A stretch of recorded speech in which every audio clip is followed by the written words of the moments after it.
جنہیں اللہ رب العالمین نے رحمت للعالمین بنا کر کے بھیجا اور جن کے اوپر نبوت و رسالت کا سلسلہ ختم فرما دیا، اپنی نعمت تمام کر دی اور قیامت تک آنے والے تمام لوگوں کے لیے ہدایت انہیں کی اتباع اور پیروی میں رکھ دی۔ معزز سامعین کرام، یہ اسلامی سن کا پہلا مہینہ اور حرمت والے 4 مہینوں میں سے ایک مہینہ جسے اللہ کے رسول صلی اللہ علیہ وسلم نے شہر اللہ کہا ہے، اللہ کا خصوصی مہینہ محرم الحرام کا مہینہ چل رہا ہے، جس کی آج 3 تاریخ ہے، اور خصوصی طور پر ہمارے اسلاف 3 عشروں کا بڑا اہتمام کیا کرتے تھے۔ ایک رمضان کا آخری عشرہ، دوسرا ذوالحجہ کا پہلا عشرہ اور تیسرا محرم کا پہلا عشرہ۔ لیکن ایک خاص واقعے کی وجہ سے ایک خاص گروہ نے تقیہ کی اور منافقت کی چادر اوڑھ کر، اسلام کا لبادہ پہن کر اللہ کے دین کو بہت نقصان پہنچایا، بہت برباد کیا ہے اور دین کو بالکل الٹ دیا ہے۔ وہ واقعہ ہے شہادت حسین رضی اللہ تعالیٰ عنہ۔ اس مناسبت سے آج کے اس خطبہ جمعہ میں جس عنوان کے تحت میں آپ حضرات کے سامنے چند باتیں رکھنا چاہتا ہوں، وہ ہے سیرت حسین رضی اللہ تعالیٰ عنہ۔ حسین رضی اللہ تعالیٰ عنہ اللہ کے نبی صلی اللہ علیہ وسلم کے نواسوں میں سے ایک نواسے ہیں، جن کی بڑی فضیلت، جن کی کنیت ابو عبداللہ ہے اور نام حسین۔ یہ علی رضی اللہ تعالیٰ عنہ کے بیٹے ہیں، وہ علی رضی اللہ تعالیٰ عنہ جو اللہ کے نبی صلی اللہ علیہ وسلم کے چچا زاد بھائی ہیں، آپ کے صحابی ہیں، آپ کے چوتھے خلیفہ ہیں، اور آپ کی سب سے چہیتی بیٹی ہے فاطمہ رضی اللہ تعالیٰ عنہ کے شوہر ہے۔ اور اس طرح سے حسین رضی اللہ تعالیٰ عنہ اللہ کے نبی صلی اللہ علیہ وسلم کے نواسے ہیں اور علی رضی اللہ تعالیٰ عنہ کے بیٹے ہیں۔ دونوں نسبتوں سے آپ قریشی ہیں، مطلبی ہیں، ہاشمی ہیں۔ ان کی پیدائش 5 شعبان سن 4 ہجری میں ہوئی۔ ان کے بڑے بھائی اور تھے حضرت حسن رضی اللہ تعالیٰ عنہ، جن کی پیدائش 15 رمضان سن 3 ہجری میں ہوئی تھی، یعنی دونوں بھائیوں کے درمیان 1 سال سے بھی کم کا وقفہ ہے۔ بعض لوگوں نے لکھا ہے کہ صرف ایک طہور کا ایک پاکی کا فاصلہ ہے کہ حسن رضی اللہ تعالیٰ عنہ پیدا ہوئے، ہے فاطمہ رضی اللہ تعالیٰ عنہ جو اس کے بعد پیدائش کے بعد 40 دن کے بعد عورتیں پاک ہوتی ہیں، وہی عرصہ گزرا کہ اس کے بعد حضرت حسین رضی اللہ تعالیٰ عنہ کا حمل ٹھہرا، اور اس طرح سے 5 شعبان کو سن 4 ہجری کو حضرت حسین رضی اللہ تعالیٰ عنہ کی پیدائش ہوتی ہے۔ اور عام طور پر ہم بھی دیکھتے ہیں کہ جب ایسے 2 بھائی جو 1 سال کے گیپ کے ساتھ ہوتے آگے پیچھے ہوتے ہیں، دونوں اکثر ایک ساتھ ہی اٹھتے بیٹھتے ہیں، ایک ساتھ ہی آتے جاتے ہیں، ایک ساتھ ہی کھیلتے کودتے ہیں۔ ویسے ان کے ایک بھائی اور تھے حضرت محسن رضی اللہ تعالیٰ عنہ جو بچپن میں انتقال کر گئے تھے، اور ان کی دو بہنیں بھی تھیں، حضرت زینب رضی اللہ تعالیٰ عنہ اور حضرت ام کلثوم رضی اللہ تعالیٰ عنہ۔ اس طرح سے فاطمہ رضی اللہ تعالیٰ عنہ سے کل 5 اولادیں تھیں، حسن رضی اللہ تعالیٰ عنہ، حسین رضی اللہ تعالیٰ عنہ، محسن رضی اللہ تعالیٰ عنہ، اور فاطمہ زینب رضی اللہ تعالیٰ عنہ، ام کلثوم رضی اللہ تعالیٰ عنہ۔ ام کلثوم رضی اللہ تعالیٰ عنہ یہ وہ اللہ علیہ وسلم کی نواسی ہیں، حضرت فاطمہ کی بیٹی ہیں، جن سے حضرت عمر رضی اللہ عنہ نے نکاح کیا تھا۔ حضرت علی کے پاس پیغام بھیجا اور کہا کہ میں ام کلثوم سے نکاح کرنا چاہتا ہوں تاکہ اللہ کے وسلم کے خاندان سے میرا سسرالی رشتہ بھی ہو جائے۔ سببی رشتہ اور نسبی رشتہ تو تھا ہی، وہ بھی قریشی تھے۔ ان کی بیٹی اللہ کے نبی صلی اللہ علیہ وسلم کی بیوی حفصہ رضی اللہ تعالیٰ عنہا تھی۔ آپ صلی اللہ علیہ وسلم کے ایک عظیم صحابی تھے اور ایک آپ کے دوسرے خلیفہ ہیں، چاہتے تھے سسرالی رشتہ بھی ہو جائے۔ علی رضی اللہ عنہ نے اس رشتے کو قبول کیا اور ام کلثوم رضی اللہ تعالیٰ عنہ سے ان کا نکاح کر دیا۔ اس طرح سے ان کے خاندان کو آپ دیکھیں گے تو ابو بکر صدیق رضی اللہ تعالیٰ عنہ، عمر فاروق رضی اللہ تعالیٰ عنہ، اور یہاں تک کہ بنو امیہ کے خاندان سے بھی ان کے رشتے ہیں، جیسا کہ ابو سفیان رضی اللہ تعالیٰ عنہ جو امیر معاویہ رضی اللہ تعالیٰ عنہ کے والد ہیں۔ ابو سفیان رضی اللہ تعالیٰ عنہ کی نواسی، ابو سفیان رضی اللہ عنہ کی نواسی لیلہ بنت ابو مرہ بن عروہ بن مسعود ثقفیہ رضی اللہ تعالیٰ عنہ یہ حسین رضی اللہ تعالیٰ عنہ کی بیوی ہے، یعنی امیر معاویہ رضی اللہ تعالیٰ عنہ کی بہن میمونہ رضی اللہ تعالیٰ عنہ کی بیٹی سے حسین رضی اللہ عنہ کا نکاح ہوا تھا۔ اس طرح سے یہ خاندان آپس میں مل جل کر رہتے تھے۔ بعد میں شیعوں نے سب ان کے درمیان اپنی من گھڑت کہانیوں اور قصوں میں بڑی دوریاں پیدا کر دی کہ ایک دوسرے کو دشمن بنا دیا ہے۔ خیر، عرض یہ کر رہا تھا کہ سن 4 ہجری میں حسین رضی اللہ تعالیٰ عنہ پیدا ہوئے اور اللہ کے نبی صلی اللہ علیہ وسلم نے ہی ان کا نام رکھا، جیسا کہ ان سے پہلے حسن رضی اللہ کا نام بھی اللہ کے وسلم نے رکھا تھا۔ جب حسن رضی اللہ پیدا ہوئے، اللہ کے وسلم گھر آئے اور علی سے پوچھا لاؤ میرا بیٹا کہاں ہے؟ لائے تو پوچھا نبی وسلم نے کہ کیا نام رکھے؟ انہوں نے کہا میں نے اس کا نام حرب رکھا ہے۔ تو آپ نے فرمایا کہ نہیں، بلکہ ان کا نام حسن ہے۔ پھر اسی طرح سے دوسرے سال جب حسین رضی اللہ پیدا ہوئے، پھر نبی وسلم گھر پر آئے اور کہا کہ لاؤ میرا بیٹا کہاں ہے، میرا نواسا کہاں ہے؟ تو لائے اور پوچھا کیا نام رکھا؟ کہا میں نے اس کا نام حرب رکھا ہے۔ تو کہا نہیں، اس کا نام حسین ہے۔ اسی طرح محسن جب پیدا ہوئے تب بھی نبی وسلم آئے اور آپ نے ان کا نام محسن رکھا، اور پھر آپ نے فرمایا کہ میں نے ہارون علیہ السلام کی طرح، ہارون علیہ السلام جس طرح سے اپنے بیٹوں کے نام انہوں نے رکھا تھا، اسی طرح سے میں نے اپنے نواسوں کا نام رکھا ہے۔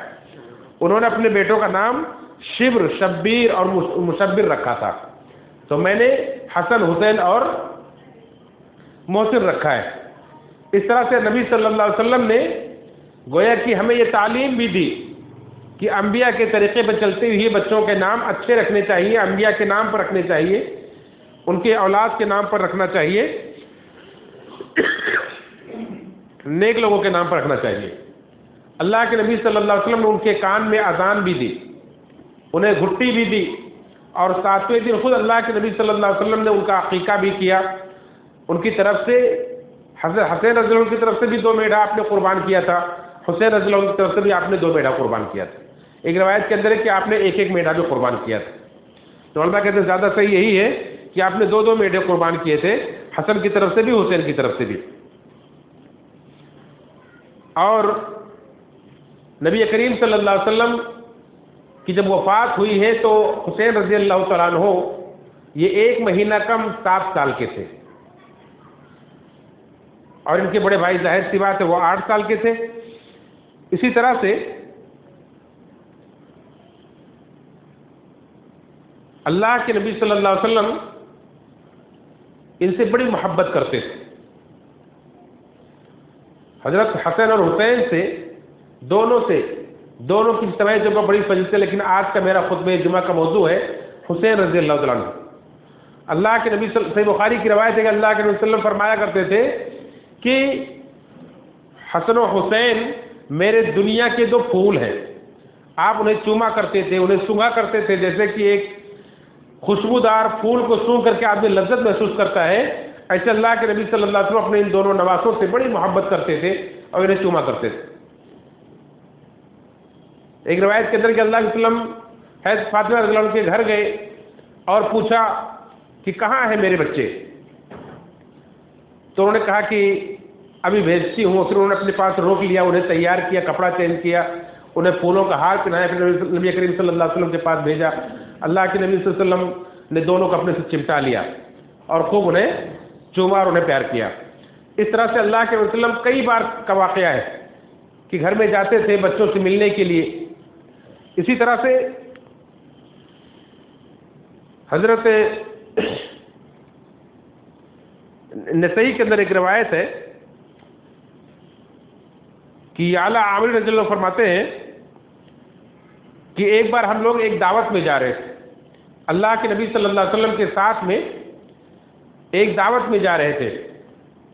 اللہ کے وسلم نے راستے میں دیکھا کہ حسین رضی اللہ عنہ بچوں کے ساتھ کھیل رہے ہیں،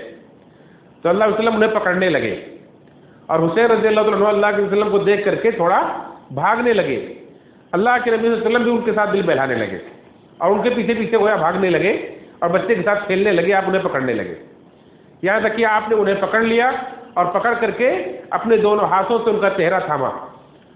ایک ہاتھ پیچھے سر کے پیچھے گدی طرف لگایا اور ایک ہاتھ تھوڑی کے نیچے چہرے کے پاس رکھا، اس طرح سے دونوں ہاتھوں سے چہرہ تھاما اور ان کے چہرے کا آپ نے بوسہ لیا، انہیں چوما،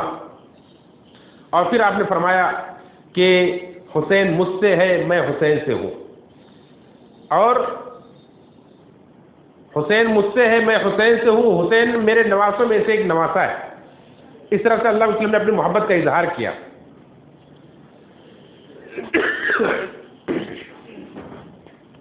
اسی طرح سے ابن مسعود رضی اللہ عنہ کہتے ہیں کہ ایک مرتبہ اللہ کے نبی صلی اللہ علیہ وسلم نے نماز پڑھ رہے تھے اور آپ جب سجدے میں گئے تو آپ کی پیٹھ پر حسن و حسین رضی اللہ تعالیٰ عنہما آ کر کے چڑھ کر بیٹھ گئے، تو اللہ کے وسلم نے سجدہ بڑا لمبا کر دیا، آپ کے گھر والوں نے ہٹانا چاہا تو آپ نے اشارے سے روک دیا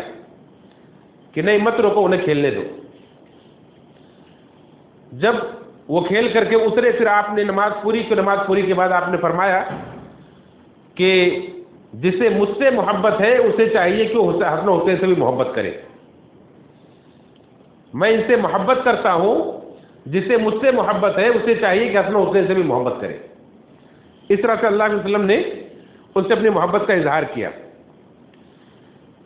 اور مستدرک حاکم کی روایت ہے، ابو ہریرہ رضی اللہ عنہ سے مروی ہے،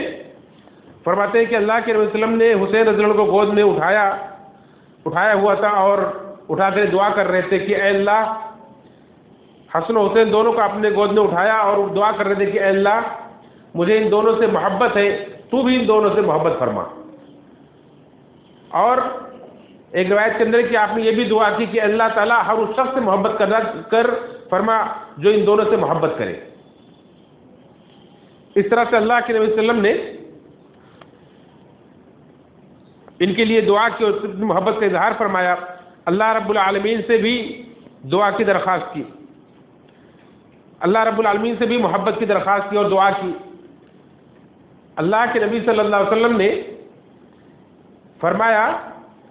کہ حسن و حسین جنت کے نوجوانوں کے سردار ہیں سوائے دو خالہ زاد بھائیوں کے۔ وہ دو خالہ زاد بھائی کون ہیں؟ حضرت یحییٰ علیہ السلام اور حضرت عیسیٰ علیہ السلام۔ حضرت عیسیٰ علیہ السلام اور حضرت یحییٰ علیہ السلام کے علاوہ تمام جنت کے نوجوانوں کے سردار ہیں۔ جنت کے نوجوانوں سے مراد یہ ہے کہ جو دنیا کے اندر نوجوانی کی حالت میں وفات پا کر جنت میں جانے والے ہیں، ورنہ جنت کے تو سارے نوجوان ہوں گے، وہاں کوئی بوڑھا نہیں ہوگا۔ جس طرح سے ایک روایت کے اندر ہے کہ ابو بکر و عمر رضی اللہ تعالیٰ عنہما یہ جنت کے بوڑھوں کے سردار ہیں، یعنی دنیا کے اندر جو بڑی عمر کے لوگ وفات پا کر جنت میں جائیں گے ان کے سردار ابو بکر و عمر رضی اللہ تعالیٰ عنہما ہیں، اور جنت کے نوجوانوں کے سردار حضرت حسن و حسین رضی اللہ تعالیٰ عنہما ہیں۔ اور اسی طرح سے ایک روایت کے اندر ہے کہ جنت کی عورتوں کی سردار حضرت فاطمہ رضی اللہ تعالیٰ عنہ ہے۔ تو اس طرح سے اللہ کے نبی صلی اللہ علیہ وسلم نے نہ صرف یہ کہ آپ نے انہیں جنت کی خوشخبری سنائی، بلکہ یہ بھی فرمایا کہ جنت کے نوجوانوں کے سردار ہیں۔ جنت میں جانا اور دنیا کے اندر جنت کی خوشخبری پانا یہ بڑی سعادت کی بات ہے، بڑے نصیب کی بات ہے۔ اور جبکہ ابھی تک انہوں نے کوئی کارنامہ بھی انجام نہیں دیا ہے، ابھی یہ بچپن میں ہیں، چھوٹے ہیں، اللہ کے رسول صلی اللہ علیہ وسلم اللہ کی طرف سے یہ سعادت یہ خوشخبری سنا رہے ہیں کہ دونوں جنت میں صرف داخل نہیں ہوں گے بلکہ جنت کے نوجوانوں کے سردار ہوں گے۔ یعنی کتنے اعلیٰ ترین درجے کے جنتی ہیں، آپ اس سے اندازہ لگائیں۔ ان سے محبت کرنے والے سے اللہ تعالیٰ محبت کرتا ہے، اور ہم اللہ کے رسول صلی اللہ علیہ وسلم سے، اللہ کے رسول صلی اللہ علیہ وسلم کے ان نواسوں سے، محبوب نواسوں سے، اللہ کے نبی صلی اللہ علیہ وسلم کے تمام اہل بیت سے، اللہ کے وسلم کے تمام صحابہ سے، یہاں تک کہ اللہ کے وسلم کے شہر مکہ اور مدینہ سے، اللہ کے وسلم کی پورے ملک عرب سے، آپ کی زبان عربی زبان سے، آپ کی لائی ہوئی شریعت قرآن و حدیث سے ہم بے حد اور حد درجہ محبت کرتے ہیں، اور اللہ رب العالمین سے اس پر ثواب کی امید رکھتے ہیں۔ یہ ہو ہی نہیں سکتا ہے کہ کوئی شخص جس کے دل کے اندر ایمان ہو وہ اللہ کے رسول صلی اللہ علیہ وسلم کے آثار سے نفرت کرے، اپنے دل کے اندر بغض رکھے۔ اگر ان سے کوئی بغض رکھتا ہے تو یہ اس کے ایمان کی کمی کی علامت ہے، اس کے نفاق کی علامت ہے، اس کی اپنی کوتاہی ہے۔ اور اگر کوئی محبت کرتا ہے تو اس لیے اپنے سعادت کی بات کہ اللہ رب العالمین نے نبی کریم صلی اللہ علیہ وسلم کی اور آپ کے اہل بیت کی اسے محبت فرمائی۔ اور یہ خوشخبری بھی اللہ رب العالمین نے کیسے عطا فرمائی کہ ایک بار اللہ کے رسول صلی اللہ علیہ وسلم کے پاس وہ فرشتہ اترا جو اس سے پہلے زمین پر کبھی نہیں اترا۔ اس نے اللہ رب العالمین سے اجازت مانگی اور کہا کہ اللہ رب العالمین میں نبی کریم صلی اللہ علیہ وسلم سے ملاقات کی اجازت چاہتا ہوں۔ نبی کریم صلی اللہ علیہ وسلم مقام و مرتبہ بھی دیکھے کہ اللہ کے رسول صلی اللہ علیہ وسلم صرف اللہ کے ایک نبی نہیں تھے، بلکہ آپ کا یہ مقام و مرتبہ تھا کہ آپ تمام نبیوں کے امام تھے، تمام اولاد آدم کے سردار تھے۔ مقام محمود جو جنت میں ایک مقام ہے جو اللہ رب العالمین نے صرف ایک بندے کے لیے بنایا ہے، آپ اس کے مستحق ہیں۔ آپ کو اللہ رب العالمین نے شفاعت کبریٰ عطا فرمائی ہے، آپ کو اللہ رب العالمین نے تمام جہان والوں کے لیے رحمت بنایا ہے۔ آپ صلی اللہ علیہ وسلم کے اوپر اللہ رب العالمین نے نبوت الرسالت کا سلسلہ ختم کر دیا ہے، اور آسمانوں کے اندر آپ کا یہ مقام ہے کہ فرشتے بھی آپ سے ملاقات کی اللہ رب العالمین سے اجازت طلب کرتے ہیں۔ چنانچہ فرشتے نے کہا کہ میں نبی کریم صلی اللہ علیہ وسلم سے ملاقات کرنا چاہتا ہوں۔ اللہ رب العالمین نے اجازت دی اور کہا کہ جب جا ہی رہے ہو تو جاؤ، انہیں سلام کہنا اور انہیں خوشخبری سنانا کہ حسن و حسین جنت کے نوجوانوں کے سردار ہیں، اور انہیں خوشخبری سنانا کہ ان کی بیٹی فاطمہ رضی اللہ تعالیٰ عنہ یہ جنت کی عورتوں کی سردار ہے۔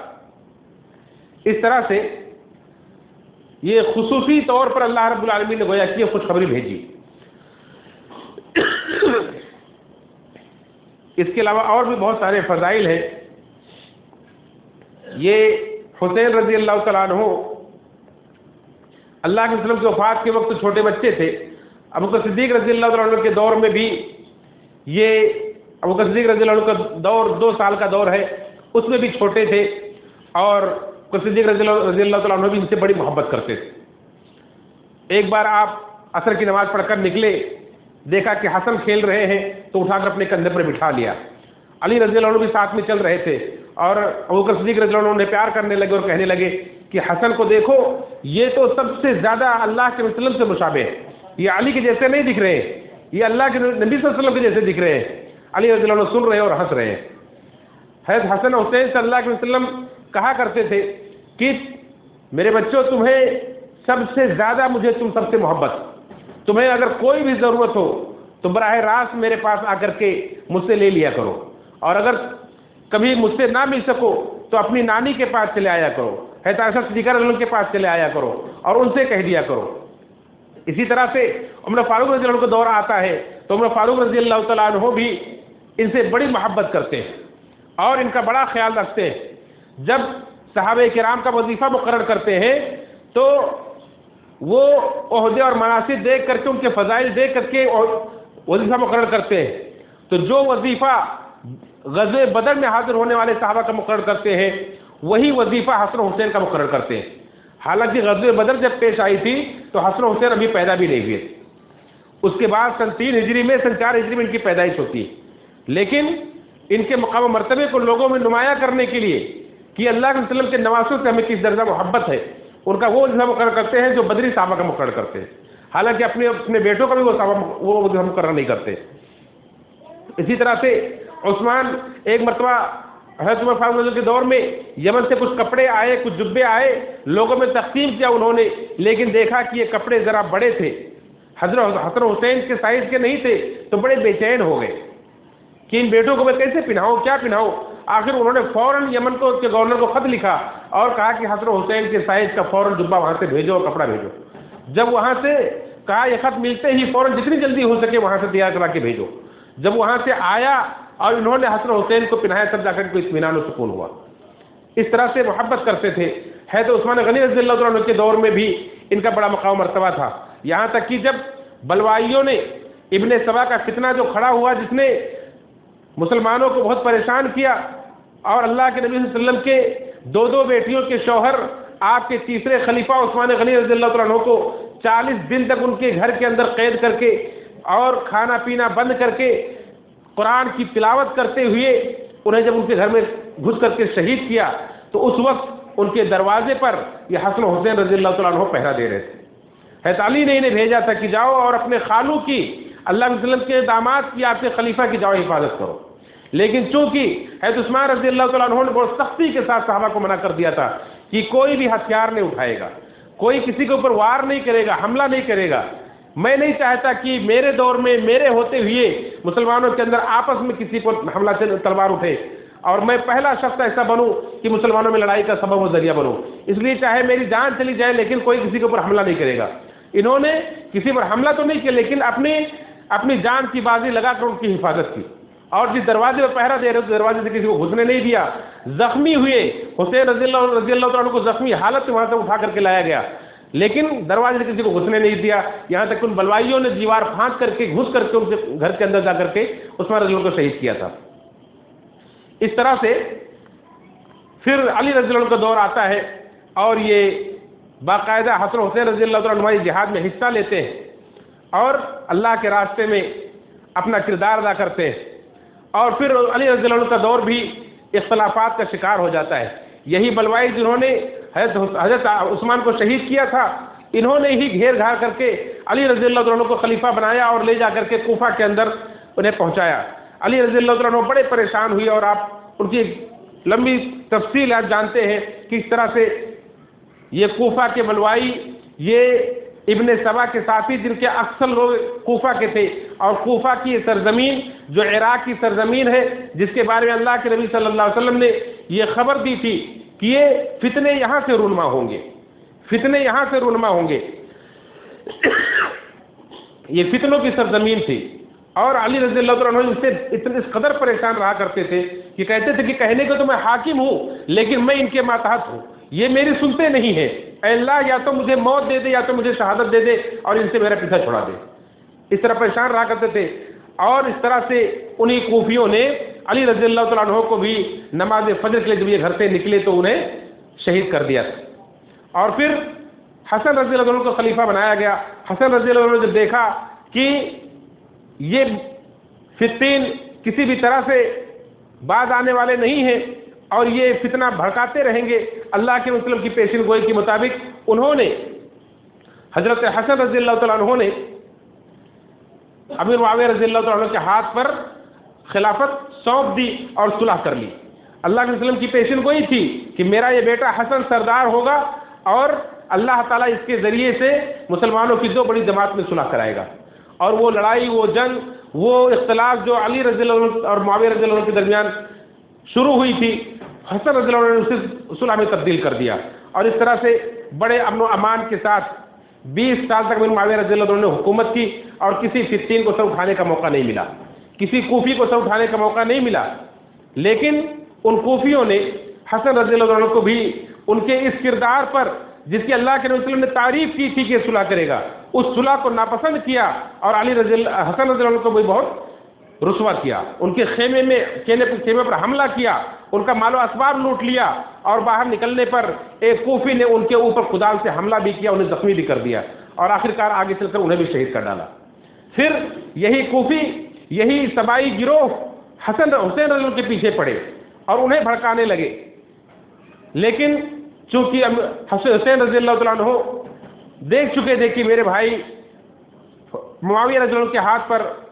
خلافت سونپ کر کے صلح کر چکے ہیں، لہذا انہوں نے ان کے اس پیشکش کو کوئی جواب نہیں دیا۔ لیکن جب امیر معاویہ رضی اللہ عنہ کا آخری دور آیا تو انہوں نے سوچا کہ اب میرے بعد امت کا کیا ہوگا، کون اس ذمہ داری کو سنبھالے گا، تو انہوں نے اپنے بیٹے یزید کے اندر کچھ خوبیاں دیکھی۔ وہ یزید جس کی ماتحتی میں حسین رضی اللہ تعالیٰ عنہ بھی قسطنطنیہ کی جنگ میں حصہ لے چکے تھے، وہ قسطنطنیہ کی جنگ جس کے بارے میں اللہ کے نبی صلی اللہ علیہ وسلم کی پیشین گوئی تھی، آپ نے خوشخبری سنائی تھی کہ میری امت میں سے ایک گروہ قسطنطنیہ کی جنگ کرے گا جس کے تمام شرکا کو اللہ تعالیٰ نے بخش دیا ہے۔ اس قسطنطنیہ کی جنگ کی کمانڈری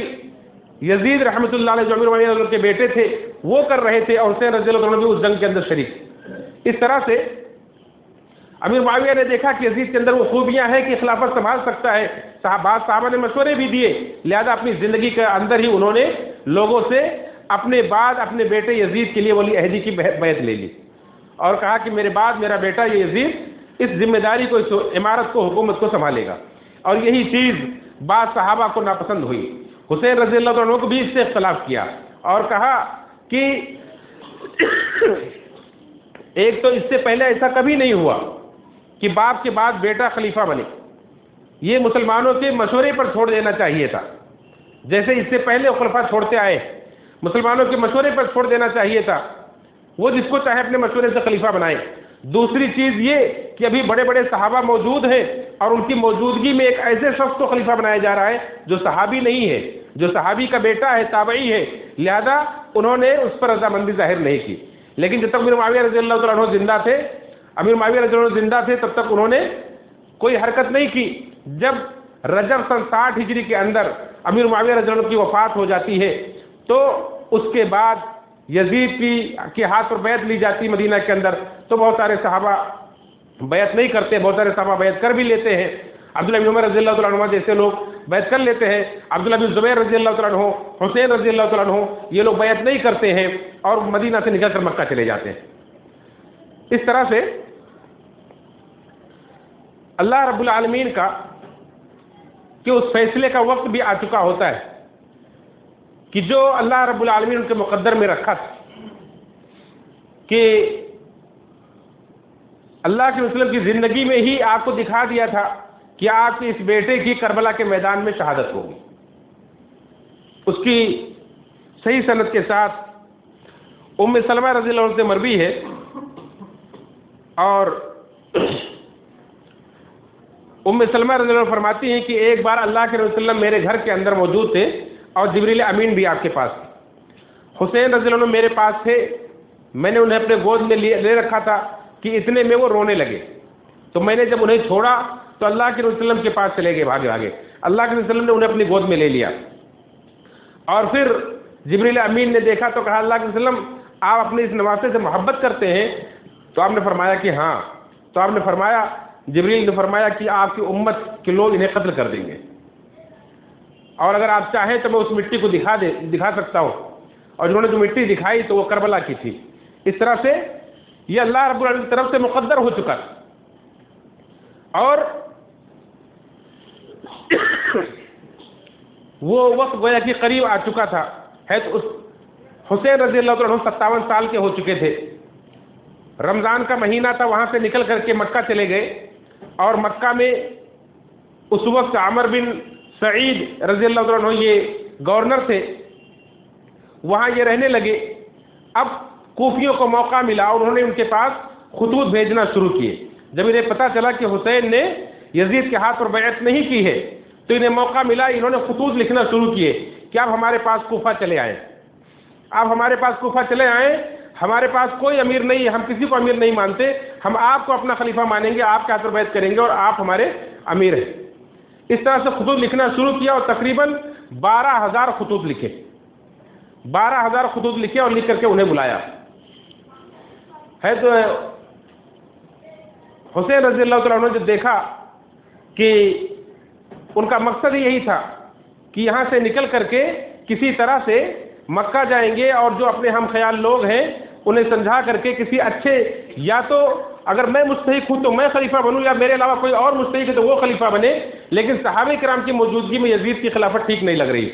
باپ کے بعد بیٹے کی خلافت ٹھیک نہیں لگ رہی ہے، اس لیے کسی اور کو مسلمانوں کے مشورے سے خلیفہ بنایا جائے۔ یہ ان کا مقصد تھا، اور اس کے لیے جانتے تھے کہ اور لوگ بھی اس سے اختلاف رکھتے ہیں، تو انہوں نے ایسے لوگوں کے لیے گویا کہ کام کرنا شروع کر دیا۔ تو حسین رضی اللہ تعالیٰ عنہ نے دیکھا کہ کوفہ کے اندر لوگ اس کام کے لیے تیار ہیں اور وہ بلا رہے ہیں، تو انہوں نے جانے کا ارادہ کیا۔ لیکن جب یزید کو خبر ملی تو انہوں نے عبداللہ بن عباس رضی اللہ تعالیٰ عنہ کو خط لکھا اور کہا کہ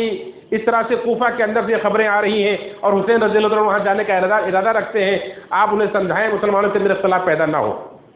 تو عبداللہ بن عباس رضی اللہ تعالیٰ عنہ نے کہا، خط لکھا، کہا کہ میں انہیں سمجھاؤں گا۔ عبداللہ بن عباس رضی اللہ تعالیٰ عنہ نے انہیں سمجھایا اور کہا کہ آپ کوفہ والوں پر بھروسہ نہ کریں، آپ نے نہیں دیکھا کہ انہوں نے آپ کے والد کے ساتھ کیا کیا ہے، آپ کے بڑے بھائی کے ساتھ کیا کیا ہے، وہ آپ کا ساتھ نہیں دیں گے، عین موقع پر آپ کا ساتھ چھوڑ دیں گے۔ اس طرح سے بہت سارے لوگوں نے، بہت سارے صحابہ نے انہیں سمجھایا، خود ان کے بھائی محمد بن حنفیہ نے سمجھایا، بہت سارے تابعین نے سمجھایا، مکہ کے گورنر سے ان کے چچا زاد بھائی عبداللہ بن جعفر نے ملاقات کی اور کہا کہ شاید آپ کی گورنری میں حسین رضی اللہ عنہ خطرہ محسوس کر رہے ہوں، اس لیے وہاں جانا چاہتے ہوں، تو آپ انہیں خط لکھ کر بھیجیں کہ آپ کی طرف سے کوئی دباؤ نہیں ہے۔ تو کہا کہ ٹھیک ہے، آپ ہی جو مناسب سمجھیں آپ خط لکھ دیجئے، میں دستخط کر دیتا ہوں۔ اور انہیں لکھا کہ آپ یہاں رہیں، آپ کے اوپر کوئی دباؤ نہیں ہے، آپ جہاں جانا چاہیں آپ جا سکتے ہیں، لیکن آپ کوفہ نہ جائیں، کوفہ والوں کا کوئی اعتبار نہیں ہے، کیونکہ بہت سارے ایسے اقوال ہیں، وقت نہیں ہے کہ سب کو تفصیل سے بیان کیا جائے۔ سب کا یہ کہنا تھا کہ کوفی اعتبار کے لائق نہیں ہے اور کبھی ان سے کوئی خیر کی امید نہیں کی جا سکتی۔ یہاں تک کہ بعض صحابہ نے، عبداللہ بن عباس رضی اللہ عنہ نے کہا کہ اگر مجھے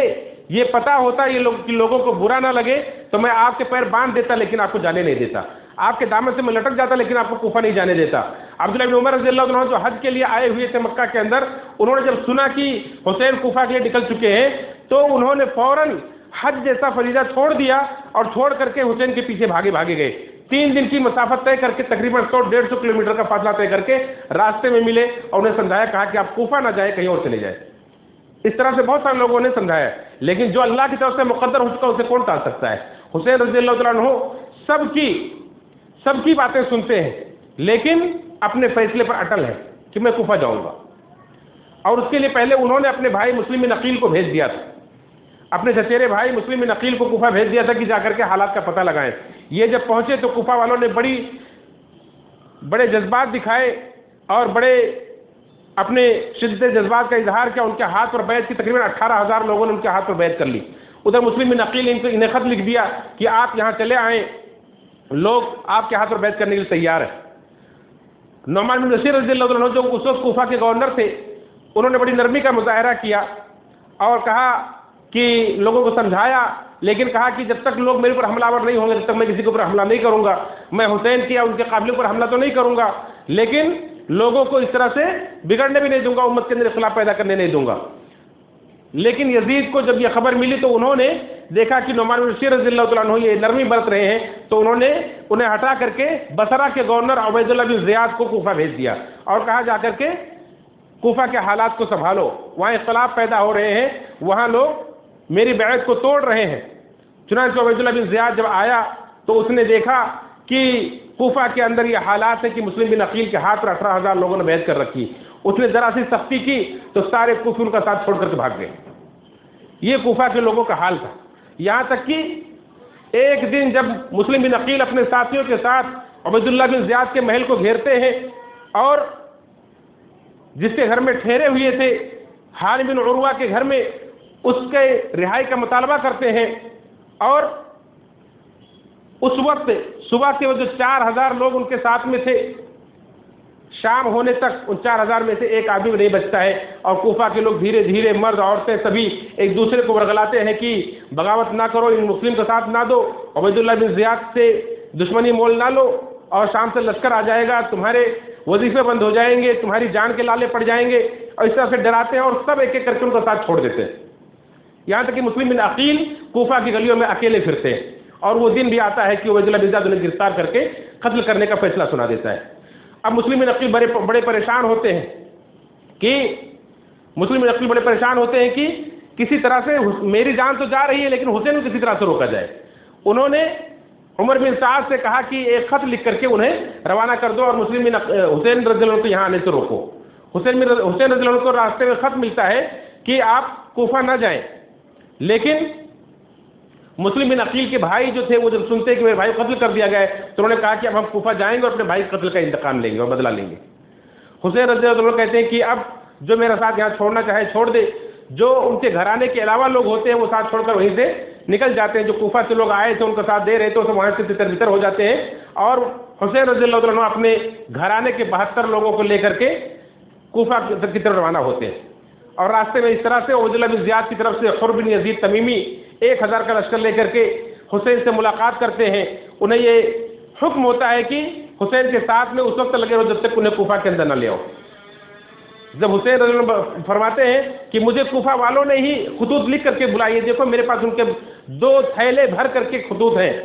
تو کہتے ہیں کہ مجھے اس کے بارے میں خبر نہیں ہے یہ کوفہ والوں نے کب کیا کیسے کیا، لیکن اب میں آپ کے ساتھ سختی بھی نہیں کر سکتا ہوں، ایک میں آپ کو رائے دیتا ہوں کہ آپ نہ کوفہ جائیں اور نہ ہی شام جائیں، آپ کسی اور راستے پہ چلے جائیں تاکہ میں عبید اللہ بن زیاد کو جا کر کہہ دوں کہ میری حسین سے ملاقات ہی نہیں، مجھے بہانہ مل جائے، میں آپ کے اوپر سختی نہیں کر سکتا۔ اور ادھر عبید اللہ بن زیاد نے جب دیکھا کہ حسین کوفہ کی طرف آ رہے ہیں تو 4000 کا لشکر اور بھیج دیا عمر بن سعد کی سرکردگی میں، اس طرح سے 5000 کا لشکر عمر حضرت حسین کا راستہ روک کر کے کھڑا ہو جاتا ہے، اور 10 محرم کو جمعہ کے دن کربلا کے میدان میں حسین رضی اللہ عنہ کے ان کے گھرانے کے 22 افراد کے ساتھ اور حر بن یزید تمیمی جو ان کے ساتھ ہو گئے تھے اپنے 40 ساتھیوں کے ساتھ، اس طرح سے کل ملا کر کے تقریباً 70-72 لوگوں کو وہاں کربلا کے میدان میں شہید کر دیا جاتا ہے، اور باقی عورتیں اور بچے جو بچتے ہیں انہیں وہاں سے ملک شام بھیجا جاتا ہے۔ یاد رکھیں شام کے لوگوں میں سے کسی نے بھی اس جنگ میں حصہ نہیں لیا تھا، یہ سب کوفہ کے لوگ تھے،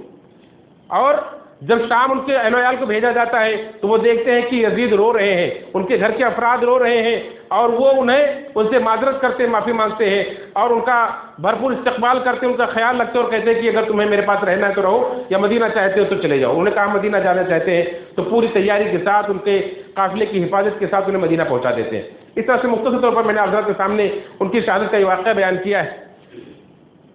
صحیح بخاری کے اندر روایت ہے، عبداللہ بن عمر رضی اللہ عنہ بیان فرماتے ہیں، عبداللہ بن عمر رضی اللہ عنہ ایک بار حج کے دوران مکہ کے اندر تھے، ایک شخص نے آ کر کے ان سے مسئلہ پوچھا اور کہا کہ اگر کوئی حالت احرام میں مچھر مار دے تو اس کا فدیہ کیا ہے؟ عبداللہ بن عمر رضی اللہ عنہ نے سنا اور کہا کہ تم کہاں کے رہنے والے ہو؟ اس نے کہا میں کوفہ کا رہنے والا ہوں، میں عراق کا رہنے والا ہوں۔ تو لوگوں سے کہا اس کو دیکھو، یہ حالت احرام میں مچھر کے مارنے کا مسئلہ پوچھنے آیا ہے، جبکہ ان لوگوں نے اللہ کے وسلم کے نواسے کو قتل کر دیا، جن کے بارے میں اللہ کے رسول نے فرمایا تھا کہ یہ میرے دنیا کے اندر 2 پھول ہیں،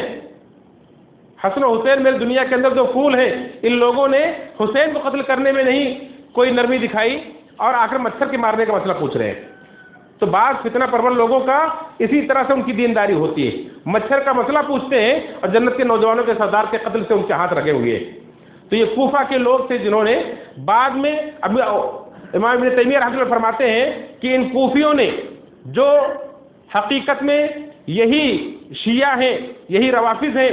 یہی لوگ ہیں جنہوں نے قتل حسین کیا اور قتل حسین کے بعد 2 بڑی برائی امت کے اندر پیدا کر دی۔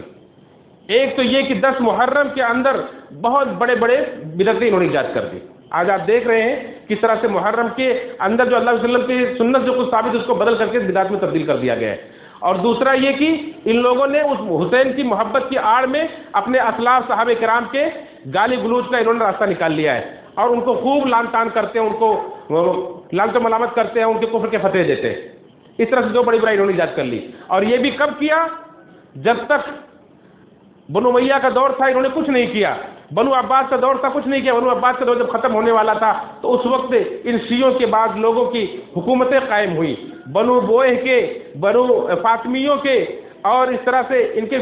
شیعوں کی جب حکومتیں قائم ہوئی تو انہوں نے کھلم کھلا باقاعدہ تعزیہ نکالنا شروع کیا، ماتم کے جلوس قائم کرنا شروع کیے اور یہ مجلسیں منعقد کرنا شروع کی.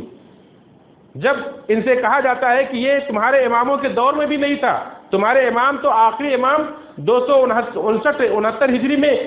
غائب ہو چکے تھے، اس وقت تک تو نہیں تھا، یہ اس کے بعد سب ایجاد کہاں سے ہوا؟ تو کہتے ہیں کہ وہ کرتے تھے لیکن گھر میں چھپ کر کرتے تھے، تقیہ کرتے تھے. اب ہماری حکومت آ گئی، اب ہم تو کھل کر کرتے ہیں.